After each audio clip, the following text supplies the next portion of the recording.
Welcome to the Matt and Rob Talk About Formula One Today podcast. Long title. I'm your host, Robert, and with me is today... I'm Matt. Hey, great intro. I think super professional. That was, slick. That was slick as nothing. I think nothing to improve upon that. Right, let's talk about the second race of the season 2020, the Styrian, or the Grand Prix of the Steiermark, as we Germans would say it. I could try it with an Austrian accent, but it always comes off a bit weird. Let's just not go there today. What did you think to the race, or what did you think to the qualifying, first of all? Start with the qualifying. Well, I guess the quali you can start with, the king is back, I guess. So, that was the big. I had no idea you had the hat right next to you. Yeah, I've got nothing. I've just got ready. I was like, that's the time. Grab a hairbrush or something. Yeah. No, that was great. It was like very entertaining. At least it felt very different from last week, which was just great. It's always good when it's wet anyway. So I think a lot of exciting laps going on, and I think at the end the king was back. If you need one guy that is when he has a bad weekend, he comes back always stronger, and it just showed that to everyone. So that was very good. Yeah, I mean, absolutely fascinating performance from Lewis Hamilton on the qualifying laps when everyone seemed to be struggling with the rain. So it was raining quite a bit for anyone who didn't see it, and it actually got pushed back a couple of, I think, like a half an hour or something like that. The qualifying, and then interestingly enough, Ferrari or Vettel were always one of the first ones to go out into the rain or into the track to see what it was like and sort of set the first laps.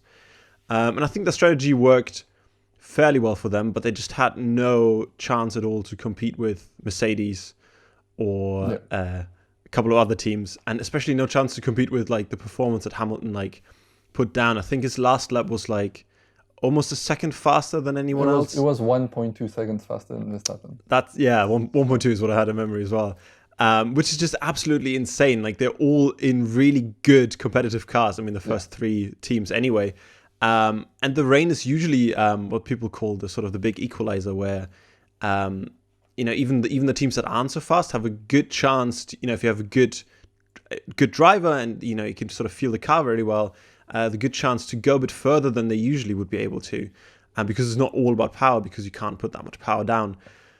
That's why it was surprising with Ferrari. I thought Ferrari was going to have a okay day, because they could have a chance to just play with the rain, but didn't happen also.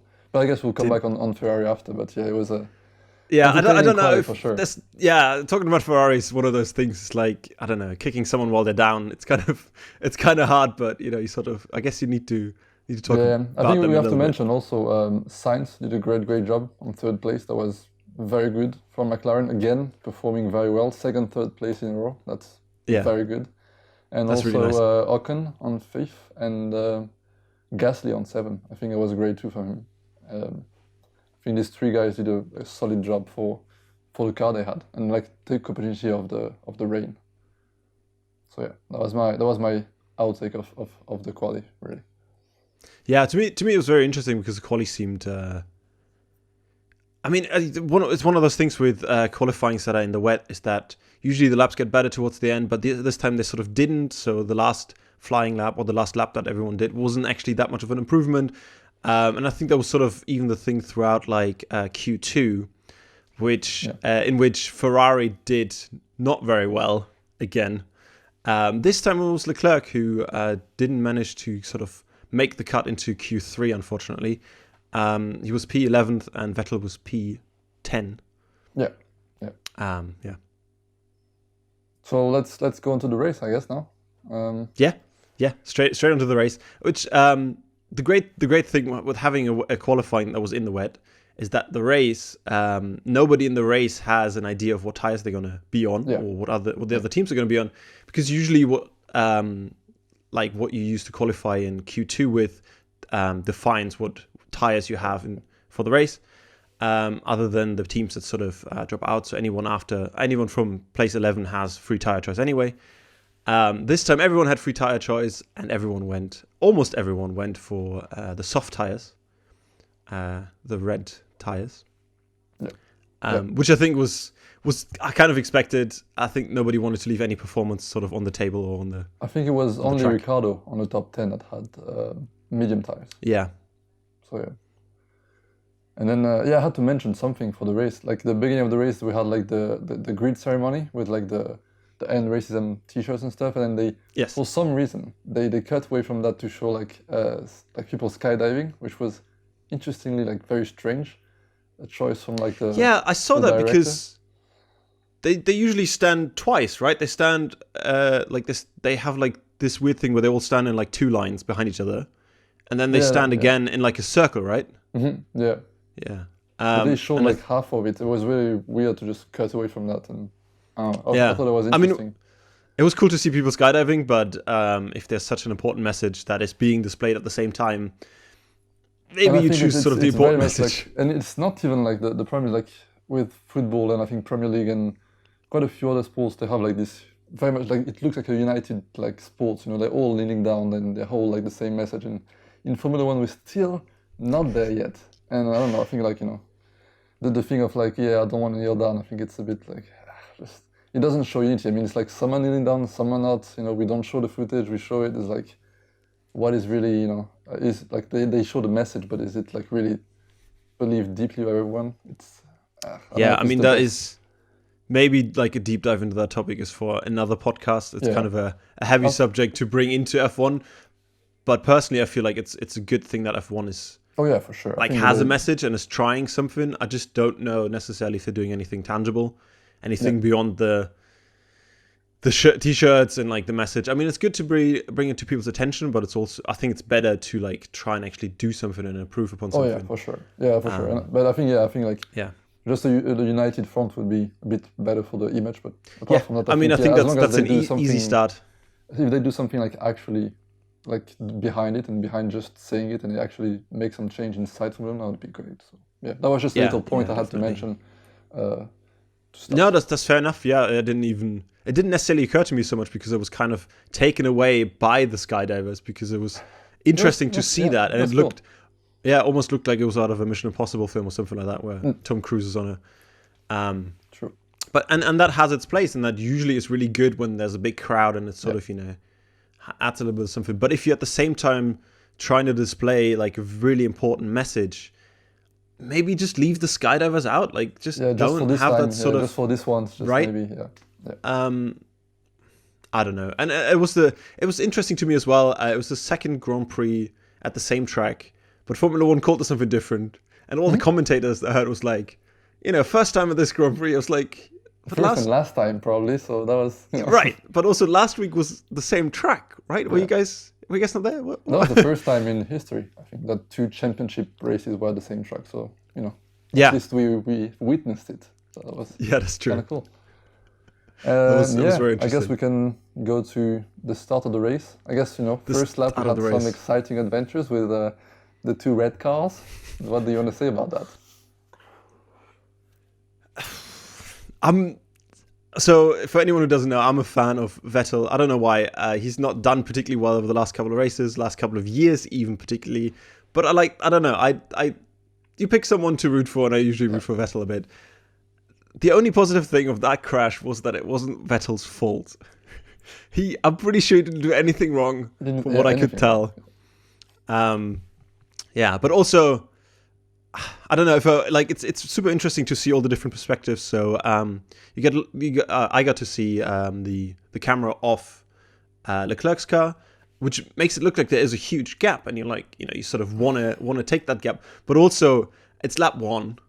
Yeah, there was a lot of mess on the hairpin. It's a hairpin, so what are you expecting? Yeah, he came from P14, not even P11, because he had a 3-grid grid penalty for grid penalty. Fiat. Yeah, exactly. So I don't know. It obviously wasn't necessary. Like, it was just you're not going to be first. The chances of like driving into someone, especially if it's your teammate, which you always want to avoid more so than any other one, but I think it was super messy. It was just a messy move. It was just a rookie move, to be fair. But yeah, which is interesting because Leclerc hasn't done that many rookie moves. Surprisingly, he's been quite mature about it. he's been very mature about it. Maybe it's a sort of frustration to start from so far back in the grid. I don't know. Probably. I think he's not used to that necessarily. But yeah, they both sort of like Vettel and Leclerc. Did you see the interviews afterwards? Oh yeah. Did you see what they said? Yeah. I think What did you think about that? I think it was. I mean, they were both like very. I think Charles was really honest about it. I think I like that. It was like, that's my fault. I did bad for the team. He did nothing. That was literally my fault. And Vettel wasn't too like, oh, that's his fault. And he was quite nice about it too. So I think overall, Mattia didn't say much. Like the team principal didn't say much at all. We didn't want to blame anyone, but of course we know who the blame was on. And I think it's a bit of a shame because it just goes from bad to worse for them. And they wanted to test. Like they needed the 71 laps to test the new parts on the car. Like even if they had a bad result, they just needed that for the data, and they just don't have anything right now. They go to like another weekend, the third weekend of the season, with like nothing. So I don't think you can expect anything from them again for another race, which is what's the worst for them. That's probably that more than just like broken car. I think that's very much like the data that they're missing that is gonna cripple them for the next race. Yeah, obviously, like at the moment they have no chance in the Drivers' Championship anyway, and constructors as well. They were hoping to bring these parts to Hungary to the next Grand Prix, and I think they brought a couple of them a bit earlier or something like that. And yeah, like it's a huge, because you can test things in wind tunnels, and it's sort of you can sort of get an idea of how things work. Obviously, every team does that, especially a team like Ferrari. But out in the race, out on a real track, especially with the elevation changes and things like that, and driving behind other cars to see sort of what that does and like how competitive you are there, makes a huge difference to have that amount of data to really be able to tell whether the new parts finally work or whether they don't work. Yeah, and apparently that's what the problem they have is that they can't match the data from the wind tunnel, from the computer simulation, and from the actual car. So they can't match them, and they don't know why it's not matching, and that's apparently one of the biggest problems, which, well, now they have definitely no data, so they have to wait another weekend to get them. Because I think they had a new wing and a new floor, which Vettel had a little outing on the curbs in pre-practice, I think, and that was the team didn't like it at all because they, had only one of them. So exactly. It's a sad time for Ferrari. I think it's a frustrating time for everyone. I think I don't know how Vettel feels, to be fair with you. I don't know how, like, just being. I'm not sure if he's happy or not. I don't know. Probably not. Like, he can't be super overjoyed. But no, of course not. I think it'd be worse if last race would have sort of repeated itself and Leclerc would have been second and Vettel would have been nowhere. Yeah. That would have obviously been a lot worse. But I think for him, he even in his opening lap, I think he had a really bad start as well. But in his opening lap, I think he just wanted to like be a bit more cautious. Maybe at least that's what he said in the interview. Yeah. And if he can like be just a bit more cautious over 71 laps, I think he would bring like a decent position home. Like obviously he won't win the race that way. But I mean that's better than like crashing into someone and being second to last. And your teammate overall, like that's just the worst you can do. So. Yeah, and your teammate, yeah. So yeah, that was not great at all. And but yeah, at least it was an entertaining first lap, because everyone else behaved. So that was pretty much the whole thing surprising in a way. But I think I don't know. I'm looking forward to seeing what they're gonna do at the next track. Yeah, if they can do anything. And I had another point about Charles Leclerc, because he was like not as good as Vettel on this one, and did another mistake on Sunday, and also someone else that didn't have it was a good weekend for Bottas, but it was not the perfect weekend, and even he said it. And both of them didn't stay the week there to work. They both went back to Monaco, breaking like the whole bubble thing that the FIA has going on to protect them from coronavirus. They still went back to home for like just a few days, and just why first? Like that's the goal is to keep everyone in the same bubble. So why leave? Yeah. Like I guess you're rich, but why just stay there and work? And they both of them didn't stay there, didn't work, and then Lewis stayed there. Like a lot of the guys stayed there, and it just goes to show that even Lewis said it. Like he said, like I was there on Monday with engineers and we worked, and then Lewis was saying in an interview I saw as well that he was there working, and he didn't see anyone else there for a good couple of days. Everyone was out and about. Daniel Ricciardo was climbing. I don't know if you saw that. It was quite interesting on his Instagram. So he was climbing. Like, sometimes cool. You can't. Especially, I think it's very surprising from Leclerc because Ferrari is struggling a lot, and just I don't know, don't put 100% of your time and focus on your job after like months of lockdown and being home already. I think it's very surprising, but Yeah, it's interesting. It almost seemed like, I don't know, it's hard to see someone's motivation, and I think for drivers as well, you can still be at home and sort of, I guess, work on certain things maybe, and like talk to your engineers, obviously, but I think being there with them is another step of motivation. And maybe they had excuses like urgent matters or something, but still, I think for both like work reason and also for like virus and pandemic reasons, I think it was not the best move they could have done. But that's how it goes. Yeah. I would have stayed. I just saying. I would have stayed for sure. I mean, especially if I can drive a Formula One, I'll stay there all year. Even if it's a Ferrari. If, any car. Can you say that? Williams, whatever. Yeah. Right. Shall we go away from Ferrari to some other topics? Yeah. I mean, what did you think of the race as a whole? I thought like the last race, the first race of the season, same track, was super interesting, but mainly because so many cars didn't make it, right? Yeah. This time, I think it was 3 or 4 cars that crashed out. Well, it was just Vettel, Leclerc, and Ocon. Okay, it's just 3. Yeah, I thought there was someone else. I don't think so. No, I think it was. I don't know. Yeah, I think there was a couple of cars at the end that had like damage on them, but they still managed to drive. I think it was Perez had damage on his car. Only 3 DNFs. 3 DNFs, okay.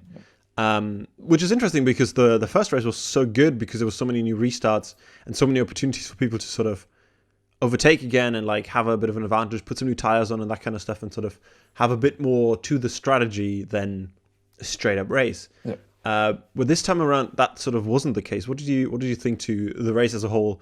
Not talking about the last 2 laps, maybe. Yeah, I think it was. I think the last race would have been the same of this one. Just as you said, like we had a lot of retirement, so that made it a bit more exciting with the safety cars.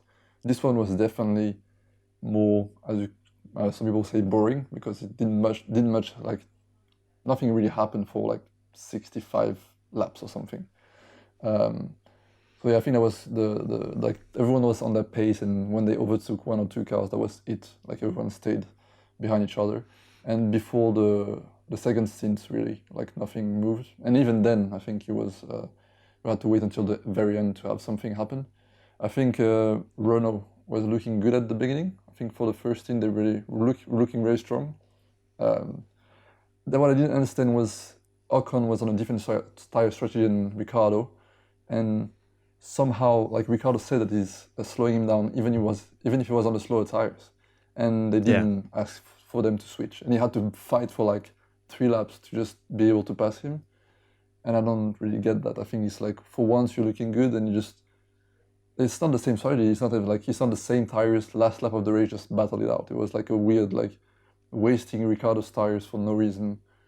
I think that's a very interesting point because that sort of comes down to team orders and like the ability from the team to say, hey, right, your teammate is faster than you, let him go by, which we have seen in plenty of races over the last couple of years, and there have been mixed responses by different drivers, especially people like Vettel when Leclerc was trying to when they told him that Leclerc can overtake or should overtake, Vettel was like, yeah, you can do that if he's faster than me, sort of thing. But that was also I think later in the season when there's a bit more of a championship and you're fighting for every single point. And maybe same tires too and same strategy. Yeah. Right. Yeah. Exactly. Whereas race 2 for Renault, I think, would have. I mean, especially knowing now that Ocon didn't make it anyway, that sort of Ricciardo was just held up in the end, and there was really no reason at all for that. So it was again like a mixed result for Renault, to be fair, like an 8th place and a DNF. Again, like reliability problems, which again. But Renault fairly up until the end looked really competitive with Ricciardo's car, which was really good for me to see because I thought that Ricciardo's move to Renault wasn't necessarily the best move and wouldn't probably given the opportunity to even win races and things like that. But it was nice to see him sort of a bit further forward. It's not the best move he did, and I think the move to McLaren is going to be smart because with Mercedes power, it's going to be a great car to drive, I think. Yeah. I wanted to talk about McLaren and Racing Point really, because it's sort of interesting. I mean, we need to talk about Racing Point as well. Let's talk about Racing Point first, because we just talked about Renault. So Renault basically have filed a formal complaint. I think that's what it's called. I'm not entirely sure. Against Racing Point's car and what Racing Point has done with their car. And I think it's quite interesting. So Racing Point obviously has a Mercedes engine in their car and has some other parts from Mercedes. I think their gearbox and like some other things around braking or something like that are parts from Mercedes. And there is, within the regulations of Formula One, that is allowed. You can buy your engines pretty freely from, I think, any manufacturer. There's a couple of teams, obviously, that have their own engines. So we've got Renault, Ferrari, and Mercedes at the moment. And everything else that sort of happens to the car needs to be your own design, from what I understand of the rules. Yeah. Or you can, you can hire someone, but it can't be another team, because like Haas, they hire Dallara to do the designs and manufacturing, but it can't be another teams. Right. So you can technically, I guess, you could have 2-3 Formula One teams that have the same manufacturer of parts, as long as it's not a team that does it directly. Yeah.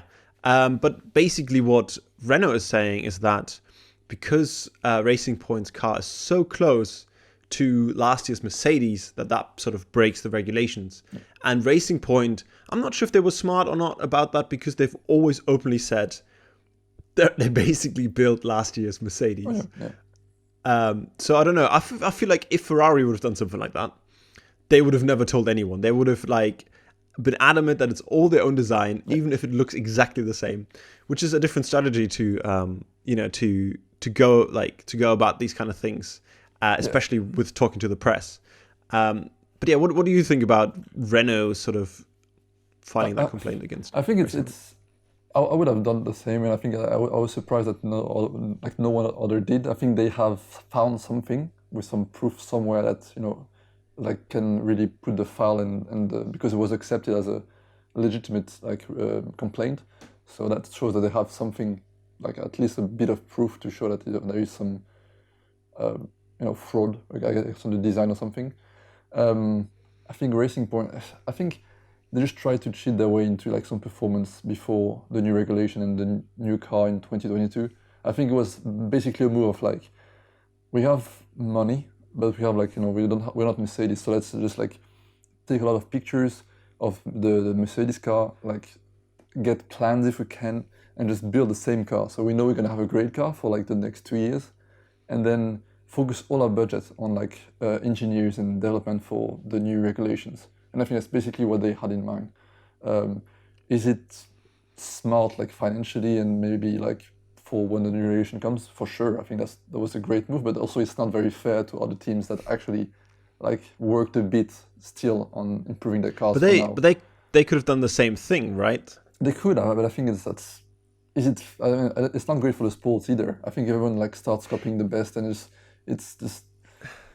I mean that I find interesting, because it's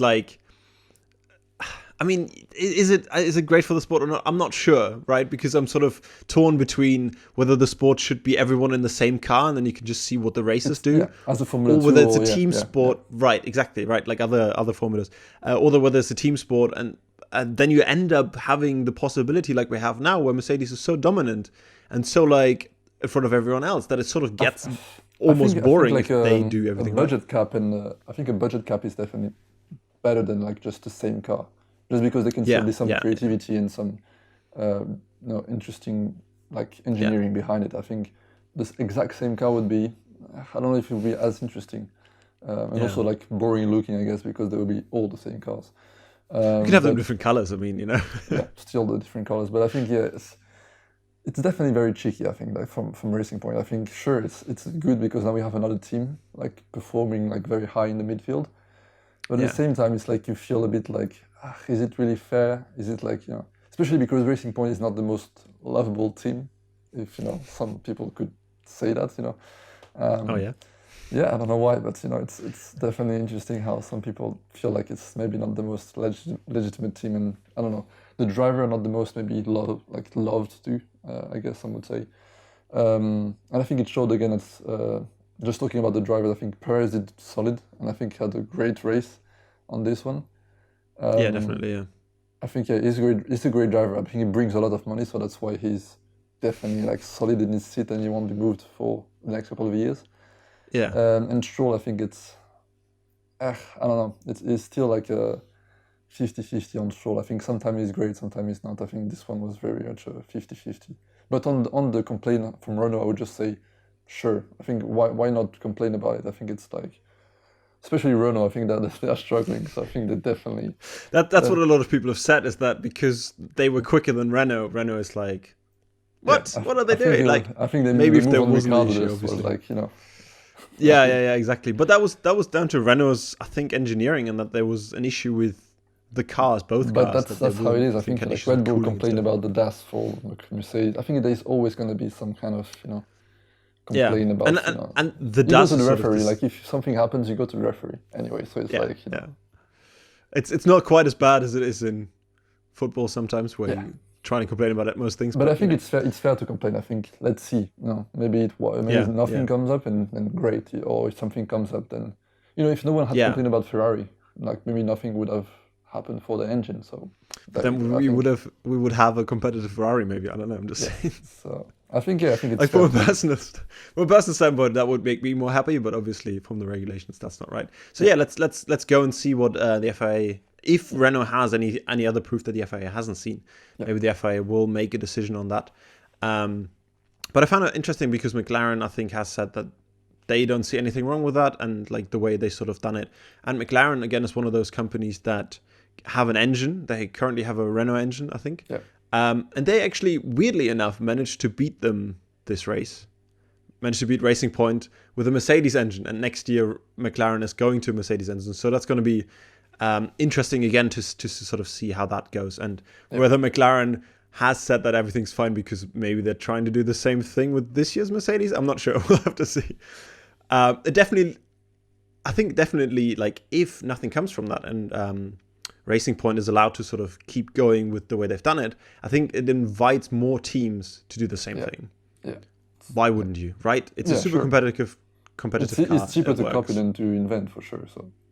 Oh yeah, absolutely, yeah, and you have a proven system that's worked really well. So, interesting to see with that. And I think I'd like to see not more of copying, but I think I'd like to see more innovation. I think I'd like to see, because maybe that will then allow teams to make other things a bit more, play around with other things, like the way Mercedes have done with the DAS system. Yeah. To find, really go through the regulations and find something else that they could try out.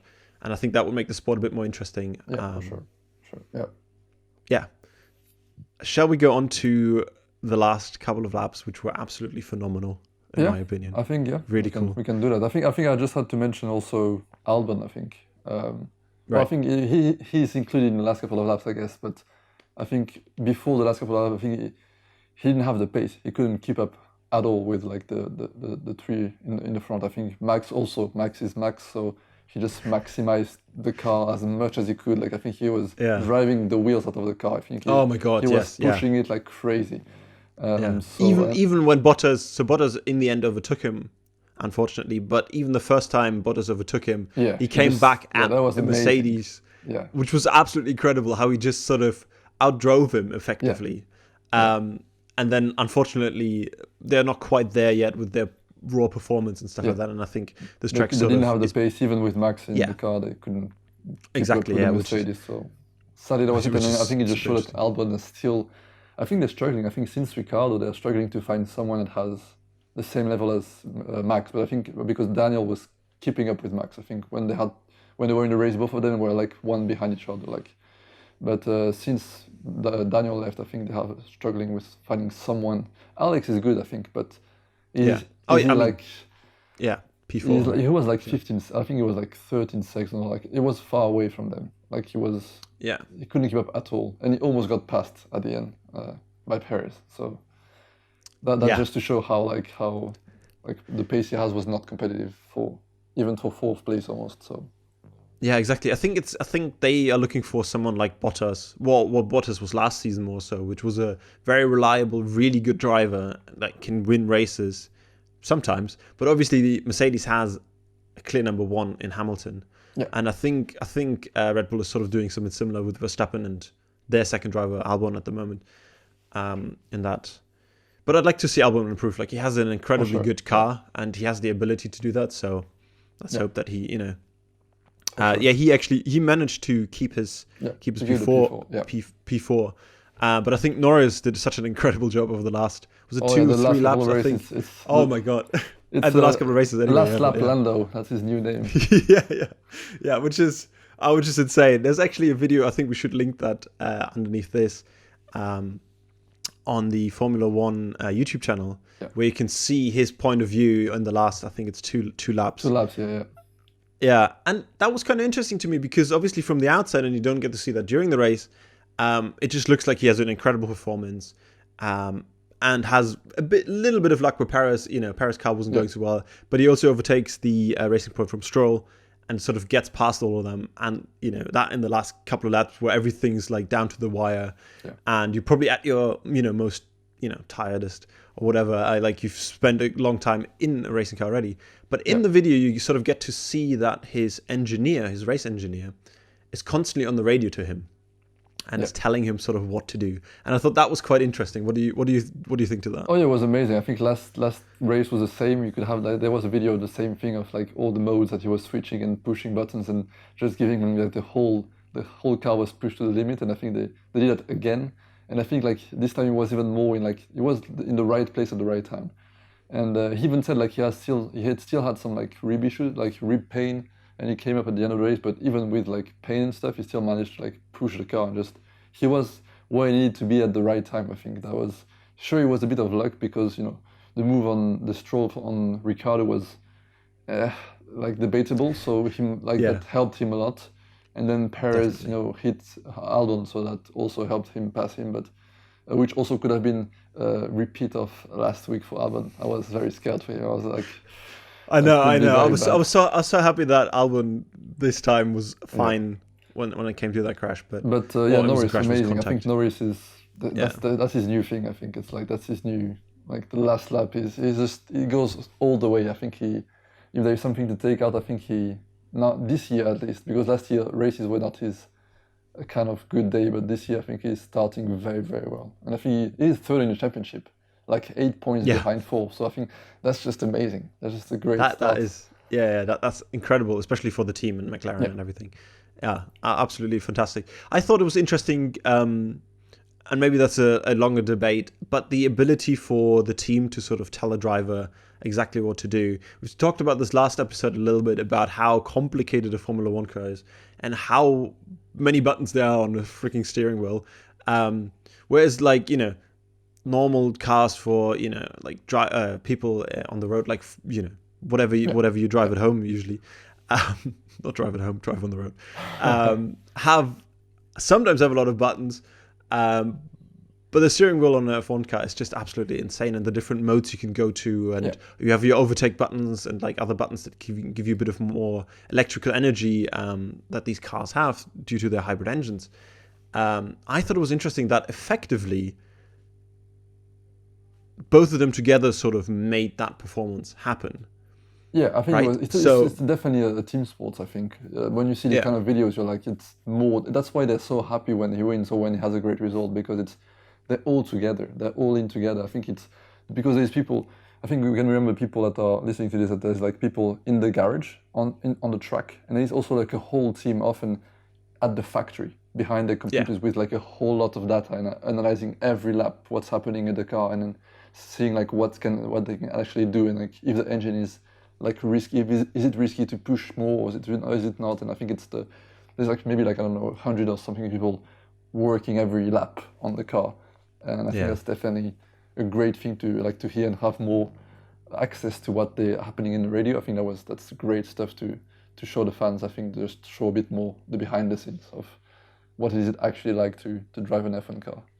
Yeah, I think it would be interesting to get a little bit more, not the exact data, but get a bit more of an idea of what people are looking at and what's going on with the engines and things like that, and electrical energy and things as well. But it did kind of make me think whether that takes away from the driver sport, whether only the driver is sort of the one that's, able to, because there was a season where they went away from that, right? Where the teams weren't allowed to tell the drivers almost anything.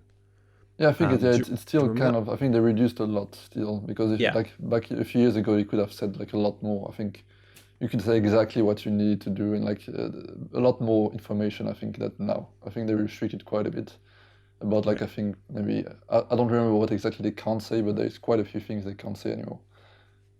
So yeah, that's.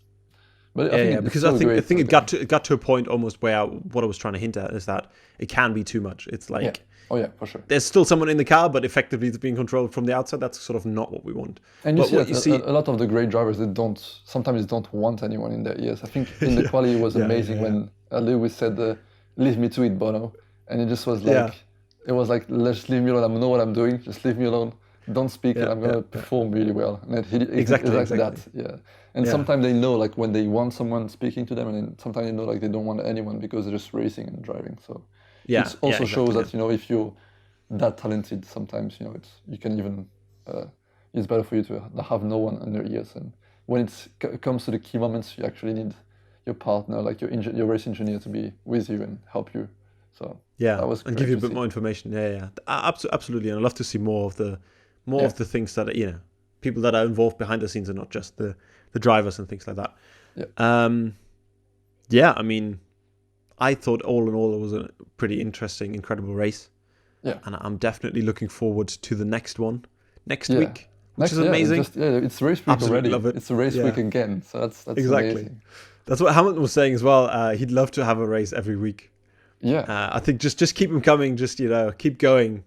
Yeah, like he's one that I think is so like focused, especially if it's going well. Even if it's not going well, he's even more focused by the sound of it. I think he talks less and he shows less excitement. I think last week was definitely a very quiet Lewis. I think every time he doesn't perform, he's very quiet and doesn't have much to say. Yeah. But when he's excited, he speaks a lot, and he was like very much about he was very excited about his performance, I think, and about like the season in general. So I think it should be an exciting race this week. And I think let's see. I think Ferrari is going to be tricky for Ferrari again. But we can come back on our we had predictions that we made last week. We did have predictions. We were very bad at them. I was terrible at them. So yeah. But your race predictions were not No, there was nothing. Nowhere near. Well, a team did want to, but it was not the right team. So that's. Yeah. It was interesting. I mean, I think your race predictions, I've got them here, was Verstappen first, Albon second, and then Hamilton third. I mean, Verstappen and Albon is sort of the right order. Yeah. But a little bit further down. Yeah, just a tiny bit. Yeah. To be honest, the thing that sort of sticks out from these, for me, it was Verstappen first, Norris second, which he didn't quite make, and then Hamilton third. The thing that sticks out for me is that how much energy Hamilton must have spent to come back from a not so good weekend to be on top of it. Yeah. Just and I think it was. I think we could have expected it because, first they have probably some of the best engineers in the sports and the best team. So I think we could have expected that they're gonna work very, very hard and probably be the one to figure out the most between the two weekends. So it was kind of to be expected. And I think it's going to be interesting to see, in Silverstone, how they do. Because, again, we're going to have two races in Silverstone, so it's going to be interesting to see if they already are performing very well on the first weekend, if they're going to be even able to do even more. Even better. So that should be interesting. Because there was not that track, so that's why I was not expecting them to beat Red Bull. So Silverstone is their track. So. Yeah, absolutely. Yeah. It was Red Bull's track. And sadly, it didn't happen for Red Bull, so... Yeah, exactly. Hopefully next week, we can. This week actually, we can see Red Bull and Max, actually get on the higher step of the podiums. So yeah. Do you want to do predictions again? Shall we try? Let's try. We're not great at it. Let's do it. Let's try it. No, we're not. I'm not. Definitely not. Do you want to do quali as well? I mean, I don't know. After the last qualifying in the rain and everything, it's sort of a bit hard to do that, but. Let's do quali, who knows? We're not betting any money on it, so it's fine. Maybe we should. Maybe that would make it better. Maybe we should. Don't. One day, we're not good enough yet, so we'll wait for it. Yeah, exactly, yeah. Right. Do you want me to... I'm going to start with the quali predictions from the Hungarian Grand Prix. So Sorry, I'm just trying to write these down as well. I'm not sure. I mean, it's kind of hard, realistically, to say anything else other than Hamilton and Bottas, 1 and 2, or 2 and 1, whichever way around. Yeah, I'm going to go with Bottas 1, Hamilton 2, Ham 2, and I'm going to say Verstappen 3. Okay, nice. That's sort of what I think for the qualifying. What are your predictions? So I just checked like the last year qualifying results. So hey, that's cheating. Yeah, that's Well, you think in Racing Point with last year's Mercedes can be there? Maybe. Who knows? That could be interesting. Exactly. But I think last year Verstappen was on pole, so I'd say Verstappen on pole. Yeah. Just let's put Verstappen on pole, and then I'll put Lewis because he's gonna be like hungry for another one. So. Do you think? And yes, I think he was very pumped about this one, and I don't think he's gonna like relax between the two. I think he's definitely gonna stay with the team and work hard to keep performing because he's not first, he's second in championship, so I don't think he's satisfied with that. So yeah, that's true. Yeah, I think he's still hungry. I do sometimes forget that. Yeah, and I'd probably say Bottas in third, to be fair. So just a bit different from you, but same three. Yeah, three same people. three, but different order. So yeah. No Ferrari. Weird. Yeah, last year Leclerc was fourth and Vettel fifth. But I think let's predict Ferrari if you want. I'll predict. Let's say 9. You just want to do like the Ferrari places. Yeah, that's a great bet to do. Oh my god! Okay, yeah. I'm gonna okay, do you start. Leclerc 9 and Vettel. I like Vettel though, but I'm gonna say 11th. I know it's not great. Is that just for qualifying? Yeah, just for quality. Yeah. Okay. Yeah. Yeah. God. Hey, but 11th is a free tire choice, which is always great. Apparently, that's not bad actually. It's not the worst. Yeah. No, it's not. It's not the worst. So maybe that is good. I think. I don't know. I'm gonna say that they're a bit faster, but I think Leclerc still got it over Vettel. I think Leclerc is gonna be 7th. Leclerc, and then Vettel 8th. Okay. Cool. By like a 1/10 or something. 1.2. Sure. 10th. Yeah, why not? I don't know. We'll see. Right, give me your race predictions. Okay, race. For the Hungarian Grand Prix 2020. Last year was an exciting race because Max Verstappen fought until like the very end, and I think he was on a old tire, and Lewis had some kind of luck with tires and passed him, and he actually finished like 18 seconds in front of him. So, but I'll bet on Red Bull just nailing the strategy and Verstappen having a great race and winning it. So yeah, I'll say Verstappen winning. Okay. And then I'll say Hamilton and I mean, let's be boring. I think it's going to be the exact same, like qualifying and race is going to be the same result. Okay, right. So Verstappen first, Hamilton second, and Bottas third. Yes. Okay. Yeah. Sadly, I would say that. I think the most exciting thing to bet about is like the midfield and like 4th to 10. I think that's definitely the most. Yeah. For me too. Like what McLaren is going to do, how like things are with Racing Point, and if Renault, like if Ricciardo, can get a bit more out of the car, or if they're like reliability issues sort of. Yeah, but it should be an interesting like race in the midfield more than in front, I would say. But yeah. I think so. I'm not to say that the front isn't, that there might not be interesting strategies and things like that going on, but I think you're right. Yeah. So what's your race prediction? Would you say? Oh, my race prediction. Not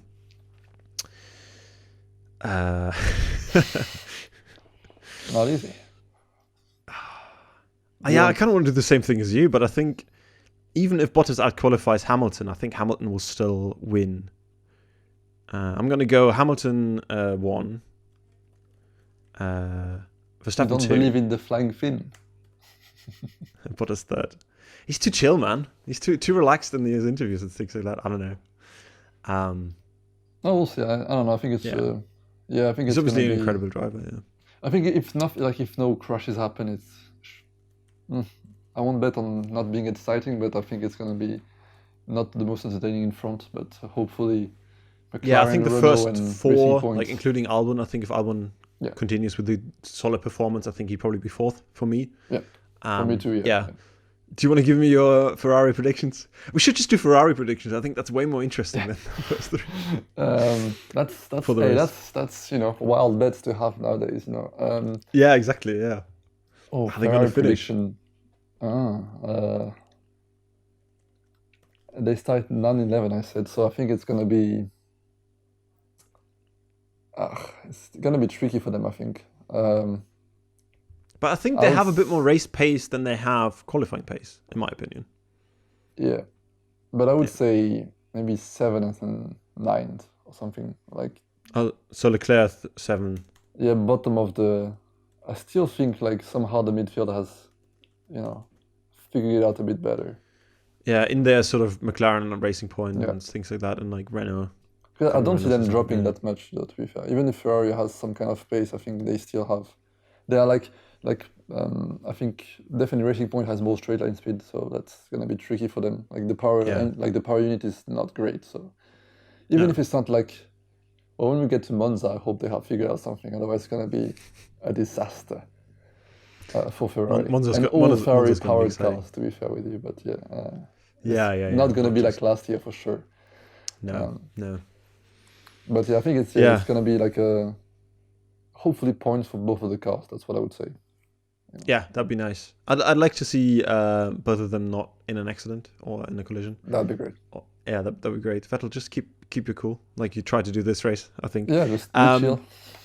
Yeah, I think I'm just gonna put them a bit higher. I think Leclerc is gonna find something out of that Ferrari. I think I'm gonna say 5th for Leclerc. Okay, interesting. And then, what did I say? Vettel 8th. I think I'm gonna say 8th for Vettel. Yeah. Last year, Vettel finished 3rd. Yeah, it wasn't. I know. I saw. I know. Because they had a different engine back then, like one that had like. Yes. So I don't think except if there's something really bad happening to the, like Red Bull and Mercedes, I don't think they're gonna be able to get the podium. And even I think it's still like think it's a very tight midfield, and I think they're very much right in there. I think they're not better than McLaren or Racing Point I think so too. But from what I've seen from Leclerc, I think his race performance and him as a driver, even in he can make the difference if he can. I think he can make the difference. He didn't obviously this weekend, but But it's sad for Ferrari. They become like just a good midfield team. That's what they've become. I know, right? Like 6 months. It's just that is a tough thing to be like. Yeah. But hopefully they can find something this season, and if not, come back stronger next season. Especially for Sainz, I think if he comes back and is behind McLaren, unless he's going to be paid a lot more, but apart from that, it's going to be sad. So. Yeah, I think so. Alonso. Yeah, we didn't speak about Alonso coming back. Real quick, we can have like 5 minutes about Alonso coming back.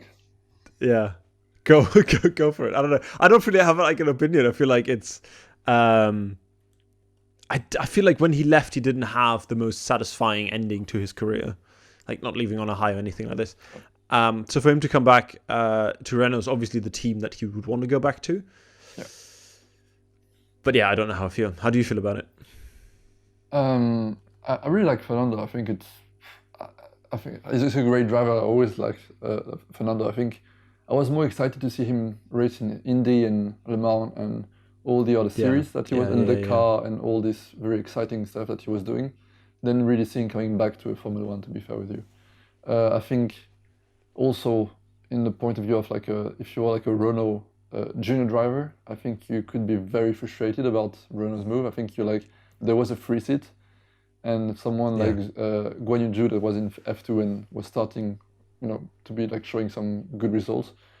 And all, I mean, there's a lot of Renault junior drivers, and I think it's like very much like choosing to bring someone back that is like that old, and sure he has experience, but I don't think they said it was because of his experience. Okay, the man is 38 years old, which isn't old, but in terms of racing sort of age, he has experience, and then they said they want his experience, but I think Ricciardo has a lot of experience too, and like a recent experience. And even with that, they didn't manage to do. So I don't think there's going to be any miracle. I don't think there's going to be any like miracle happening because of Fernando, to be fair.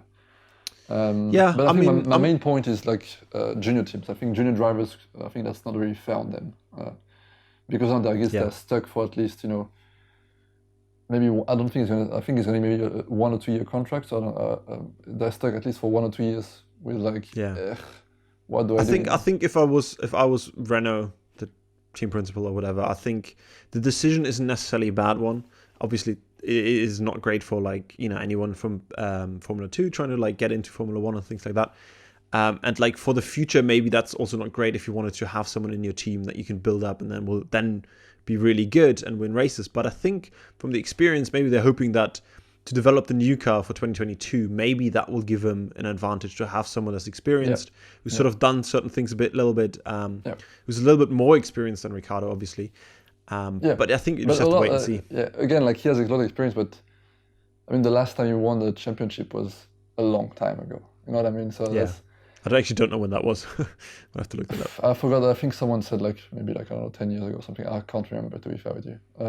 I know I was a kid when he was at Renault, so it was quite a fair. It was definitely a long time ago. Yeah. But so I think it's like I don't know if it's going to be a miracle. I think it's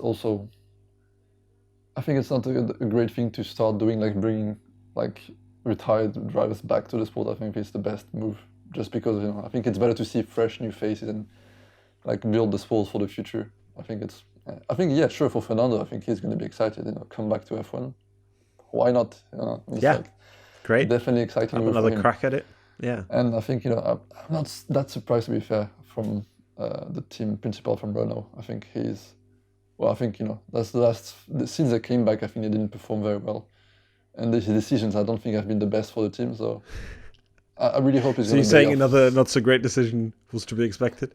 I don't think it's that bad of a decision. I just think like I hope for him it's going to pay off somehow, like a direct impact from him coming in results. Otherwise, I think it's going to be just a waste of money, and because like a junior driver is going to be cheap, very cheap compared to Alonso. Cheaper, yeah, definitely, yeah, for sure.